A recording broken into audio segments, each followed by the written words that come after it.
제가 세계사를 바꾼 전염병 13가지라는 책을 보는데요. 여기에 알베르 까뮈라고 하는 유명한 소설가의 글이 인용된 것을 보게 되었습니다. 여러분 아시는 대로 프랑스의 작가 또 저널리스트 철학자였던 알베르 까뮈, 꽤 많이 알려져 있는 작가지요. 패스트라는 작품, 또 이방인이라는 작품을 남겼습니다. 이분이요, 패스트라는 자신의 작품에서 이런 말을 했다고 합니다. 자연적인 것은 병균이다. 나머지 건강, 무결, 청결, 이 나머지는 모두 인간 의지의 산물이며 그 의지는 결코 경계를 늦추어서는 안 된다. 저는 이 병균은 자연적이라는 이 말이 상당히 인상적으로 다가왔습니다. 이 말은 어쩌면 이 땅을 살아가는 인류에게 병균과 질병의 문제는 자연스러운 것이며 삶의 일부분이라는 말로 들렸습니다. 그렇습니다. 인간은 질병의 문제를 안고 살아갑니다. 병균과 함께 살아갑니다.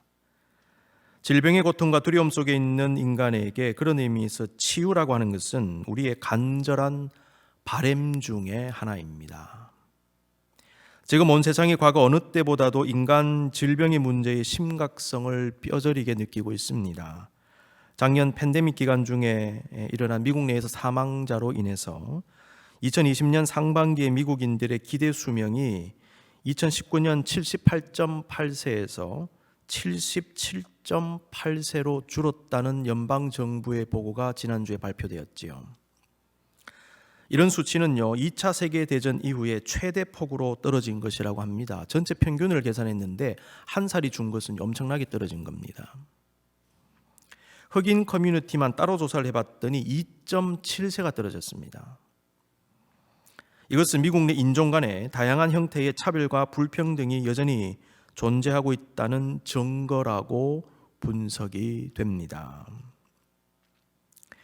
국민의 평균 수명이 1년 사이에 큰 폭으로 떨어진 것은 지금의 팬데믹이 우리의 삶에 어떠한 영향을 주고 있는가를 단적으로 보여준다 하겠습니다. 우리는 지금 그 어느 때보다도 우리가 얼마나 깨어지기 쉬운 존재임을 깨달으면서 힐링에 대한 더 깊은 갈망을 가지게 되는 것 같습니다. 목마른 사람은 물 자체를 찾을 뿐만 아니라 물이 있는 곳을 찾게 됩니다. 마찬가지로 치유에 대한 갈망은 우리로 하여금 진정한 치유자 되시는 주님을 바라보게 합니다. 하나님은 질병으로 무너지는 상황을 통하여 치유와 함께 치유하시는 주님을 더 찾게 하십니다. 오늘부터 사순절 기간 동안 주님의 이 치유를 간절히 원하는 마음으로 본문에 나타난 예수 그리스도의 고치심과 회복의 역사를 함께 묵상하며 우리의 삶에 적용하기를 원합니다. 오늘 본문 이사야서 61장에는 메시아의 구원 사역을 구체적으로 선포하고 묘사하는 아주 유명한 말씀이 담겨 있습니다. 예수님은 본격적으로 사역을 시작하실 무렵에 회당에 들어가셔서 오늘 본문을 읽으셨지요. 그리고 본문에 기록된 그 메시아가 바로 자신임을 알게 하셨습니다. 누가복음 4장의 말씀입니다. 이사야서 61장에 기록된 그리스도는 한마디로 구원자로 나타납니다. 그런데 본문을 가만히 들여다보시면 그 구원의 모습 속에 치유의 모습이 들어있습니다.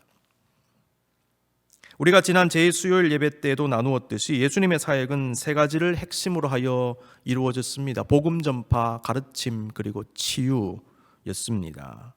치유는 예수님 사역 가운데 매우 중요한 부분입니다. 우리는 이 치유라는 말을 좀 더 폭넓게 사용할 수 있을 것 같습니다. 예수님의 치유는 예수님의 구원 행위 그 자체라고도 말할 수 있겠습니다. 좁은 의미에서의 치유, 육신의 질병을 치유하는 의미에서의 치유도 되지만은 사실은 온 존재 자체를 구원하는 의미에서의 치유라는 개념도 우리가 생각해 볼 필요가 있겠다라는 것이죠. 예수님은 병자를 낫게 하신 이후에 네가 나았다 혹은 고침받았다 라는 말씀을 하시는 것 대신에 많은 경우에 의도적으로 네 죄사함을 받았다 라고 표현하셨습니다. 마태복음 9장 2절에서 예수님은 사람들이 중풍병에 걸린 어떤 사람을 침상에 누워있는 채로 데리고 왔을 때 그들의 믿음을 보시고 이렇게 말씀하셨죠. 작은 자야 안심하라, 내 죄사함을 받았느니라. 예수님은 이 말씀을 통하여 자신이 인간의 죄의 문제를 근본적으로 해결하며 구원하는 존재임을 알게 하셨습니다. 육신의 질병을 치유하시는 그 테마를 가지고 인간 전체의 구원을 이루시는 하나님, 예수님을 드러내고 있다는 것이죠. 이사야서 53장에서도 하나님은 우리의 질고를 지신 메시아에게 53장 4절 우리 모두의 죄악을 그에게 담당시키셨도다 6절에서 이렇게 표현하셨습니다. 질고, 질병의 고통을 당하셨는데 더 나아가서 죄악을 담당시키셨다 이렇게 표현하고 있죠. 질병의 문제를 해결하시는 것과 죄의 문제를 해결하시는 것을 연결시키고 있다는 것입니다. 이런 의미에서 우리는 주님의 이 치유의 개념을 폭넓게 사용할 수 있습니다. 영혼 전체의 구원의 의미로서의 치유입니다. 오늘 본문에 기록된 메시아의 사역은 구체적으로 어떻게 나타나고 있습니까? 가난한 자에게 아름다운 소식을 전함, 마음이 상한 자를 고침, 포로된 자에게 자유를, 갇힌 자에게 노임을 선포함, 모든 슬픈 자를 위로함, 그리고 그들의 의의 나무 곧 여호와께서 심으신 그 영광을 나타낼 자라 일컬음을 받게 하심, 이렇게 나누어 볼 수 있겠습니다. 오늘 본문은 먼저 메시아의 치유의 사역이 어떻게 시작되는지를 보여주지요. 1절입니다. 주 여호와의 영이 내게 내리셨으니 이는 여호와께서 내게 기름을 부어사, 성령의 임재로부터 시작합니다. 치유의 주체는 메시아 그리스도이십니다. 그런데 그 그리스도에게 성령이 임하셨다라고 기록합니다. 예수 그리스도는 주 여호와의 영으로 충만한 존재입니다. 예수 그리스도의 구원 사역은 성삼일체 하나님의 사역입니다. 성령의 능력으로 이루어진 사역입니다. 복음서는 예수님의 탄생 때부터 성령께서 깊이 개입하셨음을 기록하고 있습니다. 동정녀 마리아는 성령으로 예수 그리스도를 잉태했다 그랬습니다. 예수님께서 요단강에서 세례를 받으실 때에 성령이 비둘기 같은 형체로 그의 위에 강림하시더니 하늘로부터 소리가 나기를 너는 내 사랑하는 아들이라 내가 너를 기뻐하노라 그랬죠. 성자 계시죠, 성부 계시죠, 성령이 계십니다. 성삼위일체 하나님이 동시에 출현하는 것을 기록한 몇 안 되는 장면입니다. 누가복음 4장 1절은 예수께서 성령의 충만함을 입어 요단강에서 돌아오사 광야에서 40일 동안 성령에게 이끌리시며 이렇게 기록하고 있죠. 광야에서 마귀의 시험을 이기신 후에는 성령의 능력으로 갈릴리에 돌아가셨다 이렇게도 기록하고 있습니다. 성령과 동행하셨습니다. 이사야는 성령의 임재를 기름을 부으사라는 말로 표현합니다. 기름은 성령을 의미하는 것이지요. 하나님은 구약시대에 왕과 제사장과 선지자를 세울 때 머리에 성령을 상징하는 기름을 붓게 하심으로 그들의 사역은 성령에 이끌리고 성령의 힘으로 감당하는 사역임을 알게 하셨습니다. 성령의 능력이 그들에게 임한다는 사실을 상징적으로 보여주셨습니다.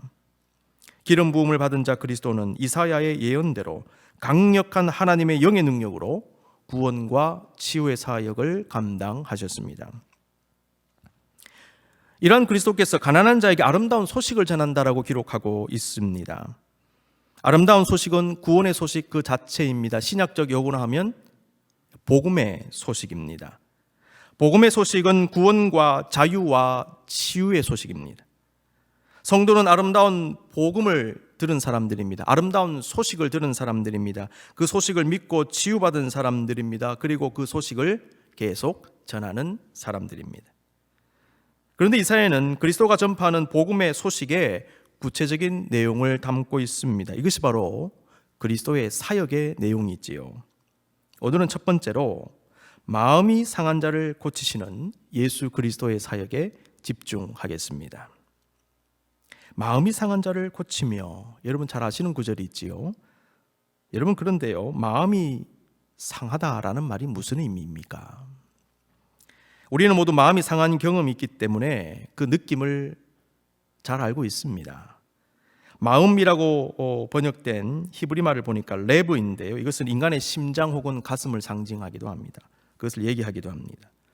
상한이라는 말의 원어적인 의미를 보니까요, 그릇 같은 것이 땅바닥에 내동댕이 쳐서 완전히 깨진 모습을 의미한다고 합니다. 본문에서 이 마음이 상한 자는 산산이 깨진 그릇과도 같이 마음이 갈갈이 찢기는 듯한 상처를 입은 사람을 의미합니다. 고치며라는 말로 번역된 히브리 말은 하바시인데요. 이것의 문자적인 뜻은 끊어지거나 찢어져 상한 것을 싸매어 묶는 것을 의미합니다. 영어 단어를 보면 bind up이라고 되어 있습니다. bind up, 싸매다 하는 것이죠. 마음이 상한 것을 고친다고 하는 것은 상처 입고 찢어진 마음을 묶어주고 치유한다는 의미입니다. 여러분, 그런데 마음이 상한 자는 누구일까요? 누가 마음이 상한 자입니까? 마음이 상한 자는 연약한 저와 여러분 모두입니다. 연약한 우리는 마음이 상하는 고통을 경험합니다. 마태복음 8장 17절에서 이사야서 53장 4절을 인용하지요. 그는 실로 우리의 질고를 지고 우리의 슬픔을 당하였거늘 우리는 생각하기를 그랬습니다. 그런데 이 구절을 인용하면서 조금 영어말로 이 패러프레이즈 했습니다. 우리의 연약한 것을 친히 담당하시고 병을 짊어지셨도다.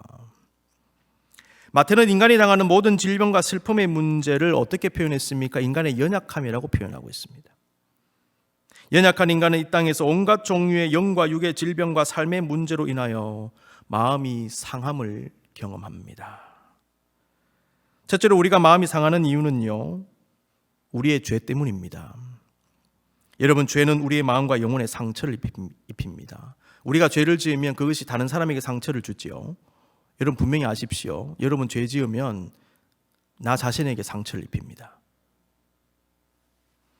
그리고 우리 마음에 고통스러운 죄책감을 유발합니다.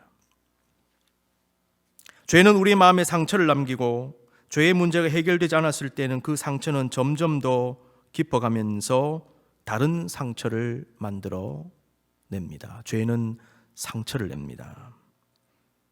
죄를 짓는 모습을 보는 것, 그리고 죄와 타락의 현장 속에 혹은 가까이에 있는 것 역시 우리의 마음을 상하게 합니다.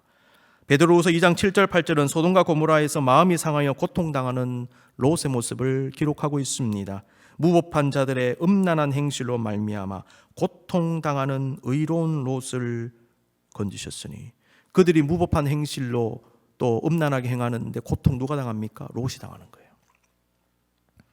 이는 이 의인이 그들 중에 거하여 날마다 저 불법한 행실을 보고 들으므로 그 의로운 심령이 상함이라. 죄의 현장 속에 있는 것 자체가 상처를 입는 것입니다. 우리는 근본적으로 죄와 허물의 사함을 받아야 됩니다. 동시에 그 죄로 인한 내 마음의 상처를 치유받아야 합니다. 여러분, 죄로 인한 상처가요, 생각보다 깊습니다. 우리는 믿음으로 주님과 교통하는 삶을 사는 중에 죄로 인한 상처가 싸매임을 받는 은혜를 입게 됩니다. 죄 용서받지요, 동시에 죄로 인한 상처가 싸매임을 받습니다. 여러분, 과거의 죄, 과거의 실수, 과거의 잘못으로 인해서 여러분 마음에 생긴 그 상처가 힐링되어지는 주님의 은총이 함께 하시기를 기원합니다. 우리가 마음의 상처를 입는 이유들은 죄 외에도 매우 다양합니다. 삶의 고난, 억압, 학대, 버림받음, 핍박, 실패, 좌절, 배신, 이별 등등 많은 것들이 우리에게 상처를 줍니다. 심리학자들은 이혼이나 또 사별로 인해서 생긴 상처의 경우에 그것이 정상적으로 치유되는 데는요, 약 3년의 시간이 필요하다라고 말합니다. 그만큼 그 상처가 깊이 들어갑니다. 상담 심리학에서 말하는 이 마음의 상처라고 하는 것은 본문에서 얘기하는 상한 마음의 중요한 한 일부분일 것입니다. 본문에서 말하는 상한 마음은 상당히 포괄적인 것인데요, 상담 심리학에서 말하는 이 마음의 상처가 그 일부분으로 들어간다고 보여집니다. 저명한 목회 상담학자인 데이비드 시멘스 박사가 쓴 Healing for Damaged Emotions라는 책이 있는데, 예전에 제가 한번 소개한 적이 있습니다. 상한 감정의 치유라는 책인데요, 여기에서 상처난 감정이 무엇인지에 대해서 구체적으로 설명하는 것을 제가 읽어보았습니다.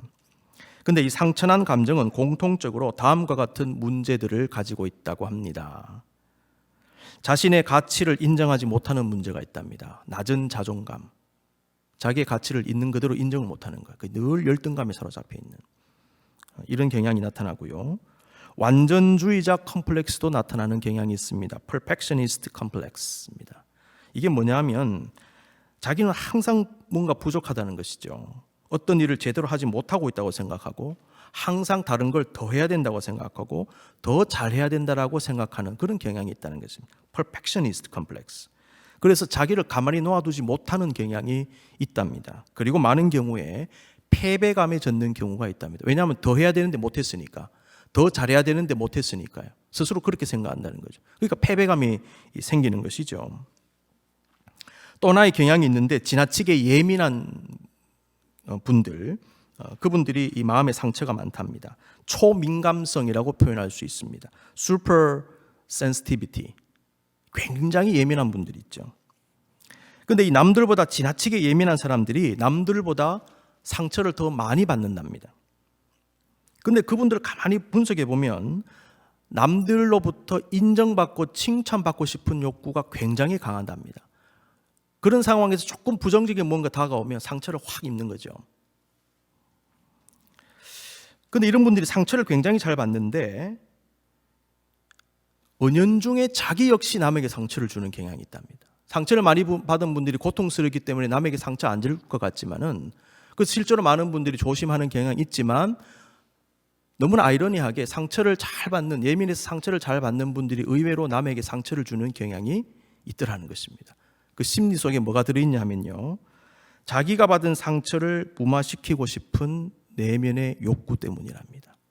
내가 상처받았는데 이걸 은연중에 무마시키고자 하는 욕구가 있다는 거예요. 그래서 남한테 상처를 주는 것이죠. 그래서 결국 내가 피해자가 되고 동시에 가해자가 되는 것입니다. 여러분, 사람은 다 똑같습니다. 그런 의미에서 우리는 상처를 받고 상처를 주면서 살아갑니다. 또 하나의 특징입니다. 두려움에 가득 차는 경향이 있답니다. 가장 큰 두려움은 실패에 대한 두려움이라고 합니다. 어떤 것에 대한 실패에 대한 두려움이 있는 사람들이 어떤 것을 시도하는 것을 거부하는 경향이 있습니다. 그 다음에 또 하나가 성적인 문제로 인한 상처입니다. 성과 관련하여 상처가 있는 사람들이 성과 관련된 두려움과 수치심과 죄의식을 가지고 살아가는데, 마음이 상한 분들, 상처가 많은 분들의 특징 중에 하나가 이게 성과 관련된 것들이 상당히 많다고 하네요. 마음이 상한 자를 고치시는 주님은 이렇게 복잡다단한 우리의 내면의 문제를 고치신다는 것이죠. 우리가 분명히 알아야 되는 것은 예수님 역시 수많은 상처를 입으셨다는 것입니다. 주님은 육신적인, 정신적인 공격과 모함과 고소와 살해 위협에 시달리시며 상처를 받으셨습니다. 주님은 억울한 누명을 쓰셨죠. 심지어 사랑하는 제자들로부터 배신당하는 상처를 받으셨습니다. 여러분, 사람에게 배신당해 보셨습니까? 큰 상처가 됩니다. 주님은 죄가 없으신데도 당시 법정 최고형인 사형을 받으셨지요. 사형 가운데서도 극형이었던 십자가형을 받으셨습니다. 죄가 없으신데도. 주님은 사람이 사람에게 줄 수 있는 모든 상처를 받으신 것입니다. 그런데 그렇게 상처 많으신 분이 우리의 마음의 상처를 고치십니다. 우리는 또 한 가지 생각해 볼 것이 있습니다. 상한 마음과 영혼의 목마름의 관계입니다. 상처 입은 마음은 어떤 의미에서 영적 해갈이 필요한 메마른 마음으로도 볼 수 있겠습니다. 아울러 어떤 것이 결핍되어 있는 마음으로도 볼 수 있겠습니다. 그러므로 이 상한 마음은 약을 바르고 싸매어 주는 듯한 치유와 함께 목마름을 해소해 주는 치유, 결핍을 풍성과 풍요로 바꾸어 주는 그런 형태의 치유도 필요할 것입니다. 성경은 예수님께서 이러한 고치심의 역사를 허락하신다고 증거하지요. 예수님은 마음에 깊은 상처를 안고 있던 수가성 여인에게 다음과 같이 말씀하셨습니다. 요한복음 4장 13, 14절입니다. 예수께서 대답하여 이르시되 이 물을 마시는 자마다 다시 목마르려니와 내가 주는 물을 마시는 자는 영원히 목마르지 아니하리니 내가 주는 물은 그 속에서 영생하도록 솟아나는 샘물이 되리라. 예수님께서 치료하고 계시죠. 무엇으로 치료하십니까? 샘물로 치료하시는 것입니다. 예수님은 영생하도록 솟아나는 샘물 그 자체가 됩니다. 이 생수는 수가성 여인이 찾던 물이었습니다. 이 물을 만남으로 그 여인은 치유를 경험합니다. 어떤 치유입니까? 영적 해갈을 통한 치유입니다. 주님은 우리의 결핍을 해소하시고 영적 풍요를 경험하게 하심으로써도 치유하십니다. 가장 대표적인 예가 시편 23편입니다. 여호와는 나의 목자시니 내게 부족함이 없으리로다. 그가 나를 푸른 불밭에 누이시며 쉴만한 물가로 인도하시는도다. 부족함이 없으리로다. 무슨 말일까요? 풍요 아닙니까, 여러분? 푸른 풀밭과 쉴만한 물가는 결핍을 해결하는 곳입니다. 풍성의 자리입니다. 이건 역시 주님의 치유의 역사의 한 모습이라는 것입니다. 주님께서 저와 여러분을 영적 푸른 풀밭, 영적 쉴만한 물가로 인도해 가시면서 저와 여러분의 마음을 치유하십니다. 그러므로 여러분이 은혜 받으셔야 됩니다.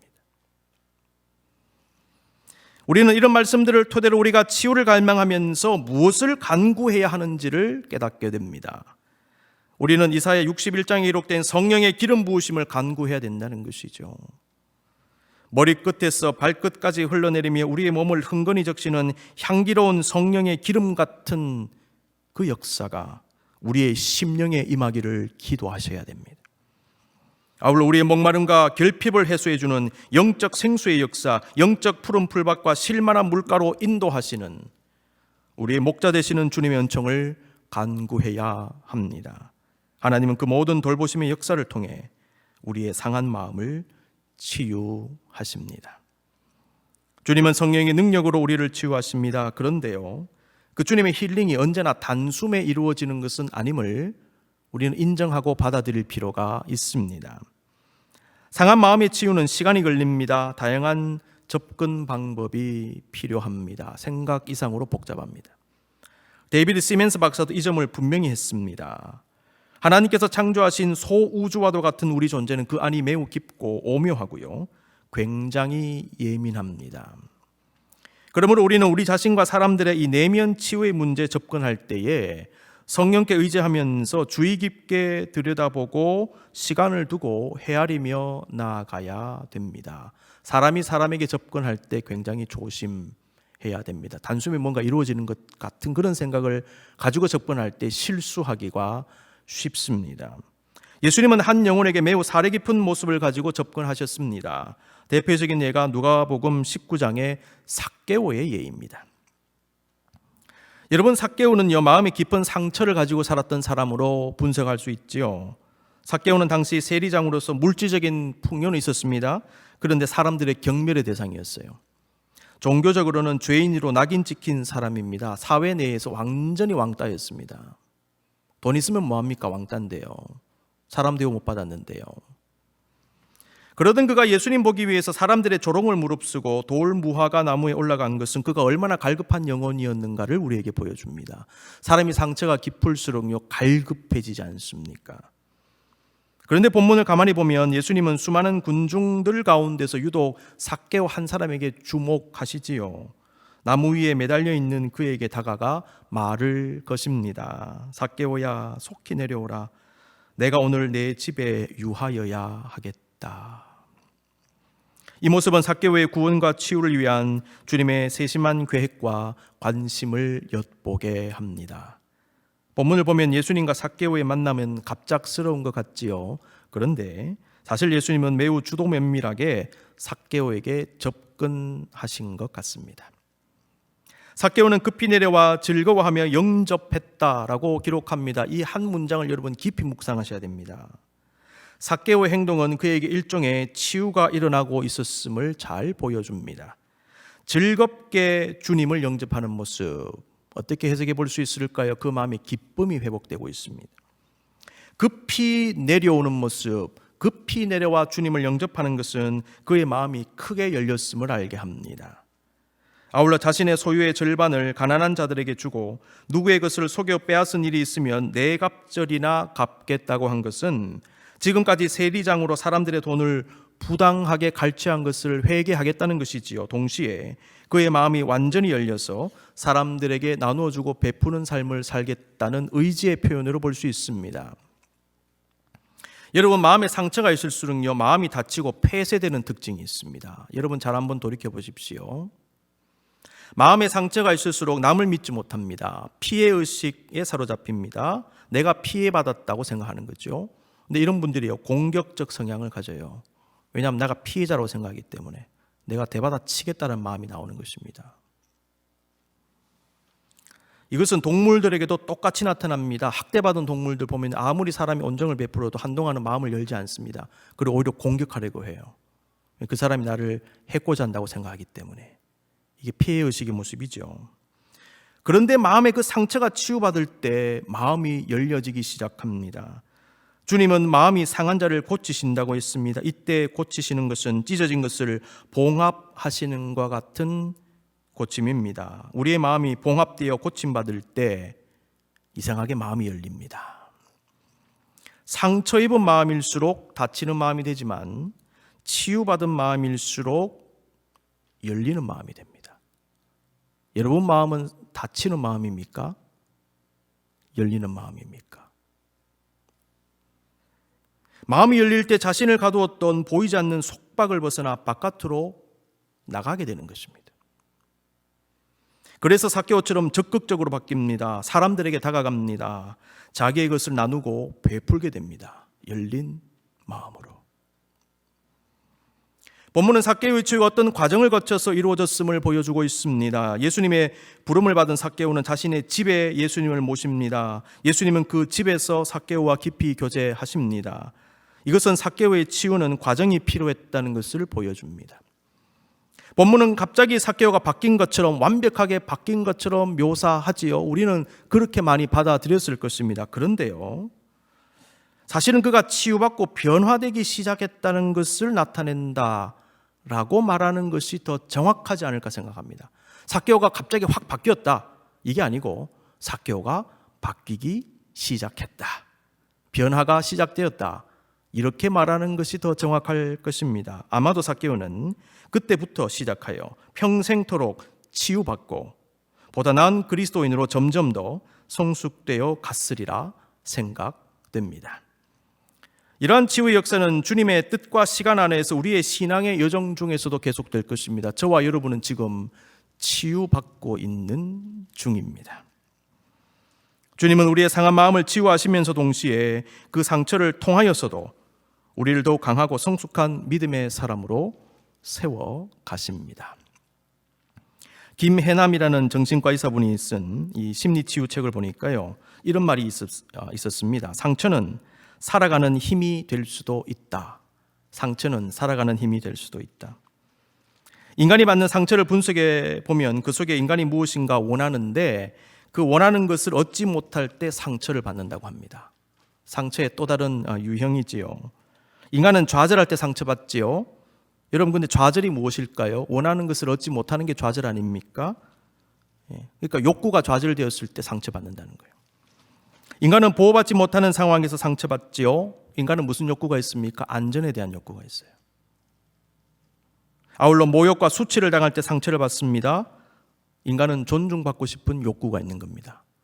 가만히 따져보면 다 욕구와 연결되는 거예요. 어떤 욕구가 있는데 그게 이루어지지 않을 때 상처가 생기는 것입니다. 상처는 인간에게 분명히 부정적인 영향을 미칩니다. 그러나 인간은 상처받는 상황을 통하여 인생이 자기 원하는 대로 무조건 이루어지지 않는다는 것을 깨닫게 된다는 것입니다. 저와 여러분의 욕구가 항상 충족이 됩니까? 내가 원하는 것 항상 이루어집니까? 그렇지 않잖아요. 이루어지지 않을 때 상처받죠. 근데 상처를 통해서 뭘 배우느냐 하는 것입니다. 아, 인생이 내 마음대로 되는 게 아니구나. 그걸 배운다는 것입니다. 상처는 인생을 배우게 합니다.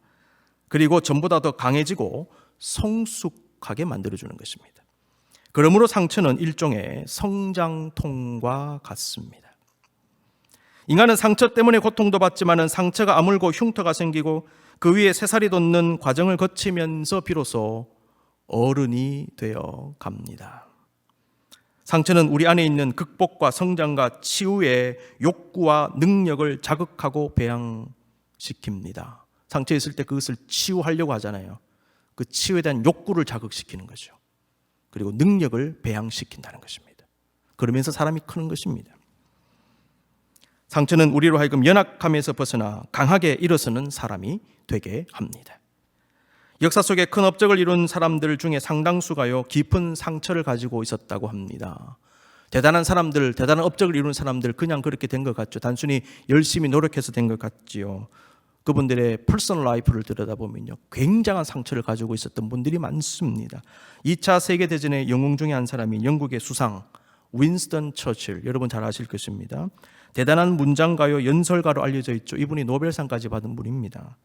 근데 사실 그는 어린 시절에 언어장애와 학습장애가 있었대요. 여러분, 언어장애가 있는 사람이요 대연설가가 되고요, 학습장애가 있는 분이요 문장가가 되었습니다. 대단하지 않습니까? 위대한 음악가 베토벤은요, 여러분 잘 아시는 대로 청각장애인이었습니다. 28살 때부터 청각장애가 시작됐는데요, 말년에는 아무것도 안 들렸대요. 그는 하일리겐슈타트에서 쓴 유서에서 이렇게 말했습니다. 절망하여 죽으려 했으나 예술이 나를 사로잡는다. 예술이 나를 붙잡는다. 하일리겐슈타트는 자기가 너무 힘들어서 간 곳인데 거기에서 죽으려고 유서를 썼다는 겁니다. 그 유서 편지를 썼어요. 자기 동생들한테 보내려고. 근데 그때 죽진 않았지만 나중에 죽은 다음에 그 유서가 발견되었는데 그 유서를 보니까 자기가 너무 괴롭다는 거죠. 음악하는 사람인데 이러면 소리가 안 들리니까 생각해 보십시오. 음악은 기본적으로 소리 아닙니까? 소리가 안 들리니까 너무너무 깊은 상처에 빠지고 절망에 빠졌다는 거예요. 그러니까 죽으려고 했다는 것입니다. 여러분, 그런데 운명 같은 이 노래, 곡이죠. 운명 교향곡, 유명한 작품 아닙니까? 이게요, 청각장애 상태에서 나온 것입니다. 말년에 나오는 합창 환상곡 같은 것은요, 청각을 완전히 잃어버린 상황에서 작곡한 것이라고 합니다. 이들 모두 육체적인 어려움으로 말미암아요 심적으로 엄청난 상처를 받고 고통을 겪었다고 합니다. 한마디로 마음이 상한 분들이지요. 그런데 이들은 자신의 상처에도 불구하고, 그리고 그 상처를 통하여 남들이 이루어내지 못하는 업적을 이루어내었습니다. 상처는 이들을 고통스럽게 했을 것입니다. 그러나 동시에 상처는 이들을 더 강하게 했고 자신이 하는 일에 집중하게 했습니다.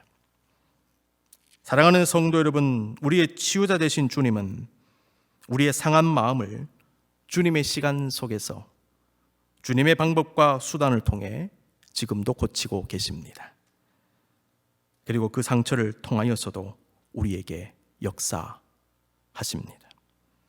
우리의 상처 안에 계시고 상처를 넘어 우리가 알지 못하는 섭리 가운데 역사하시는 주님의 치유를 위하여 오늘도 기도하십시다. 아울러 주님의 치유의 과정 속에서 허락하시는 거듭남과 성숙과 강해짐을 위해서도 기도하십시다. 우리의 눈은 상한 마음의 치유 자체에만 고정되는 것이 아니라 그것을 포함한 주님의 더 크신 구원과 회복의 역사를 바라볼 수 있어야 하겠습니다. 마음이 상한 자를 고치시는 주님의 역사, 마음이 상한 자를 고치시는 주님의 역사가 우리 모두에게 함께 하시기를 간절히 기원합니다.